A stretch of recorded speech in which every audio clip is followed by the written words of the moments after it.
ஒரு கேவலமான அரசாங்கம் என்பதற்கு இதுவே உதாரணம். ஒரு நாட்டில் சட்ட ஒழுங்கு பேணி காக்க வேண்டும்.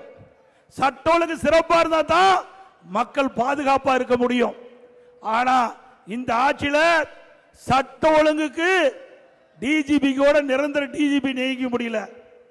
ஒரு டிஜிபிக்கு ஓய்வு பெற வேண்டும் என்றால் அந்த ஓய்வு பெறுவதற்கு 3 மாதத்துக்கு முன்பாகவே அதில் யாரெல்லாம் தகுதியான டிஜிபி பட்டியல மத்திய யூபிஎஸ்சிக்கு அனுப்பி அந்த யூபிஎஸ்சி அதில் 3 பேர் தகுதியானவர்களை தேர்ந்தெடுக்கப்பட்டு மாநில அரசுக்கு அனுப்பி அதில் ஒருவரை மாநில அரசாங்கம் டிஜிபியை நியமிக்கணும்.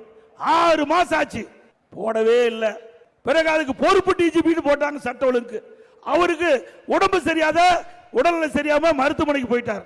அதுக்கு ஒரு பொறுப்பு டிஜிபி. இப்படிப்பட்ட திறமையில்லாத அரசாங்கம் தேவையா? ஏங்க சட்ட ஒழுங்கு பாதுகாக்கக்கூடிய நிரந்தர டிஜிபி நியமிக்க முடியாத கையிலாகாத முதலமைச்சர் இன்றைய முதலமைச்சர் ஸ்டாலின் அவர்கள். சட்டமன்றத்தில் பேசின பதில் இல்ல, பல பொதுக்கூட்டத்தில் பேசின இதுவரைக்கும் முழுமையான பதில் இல்ல.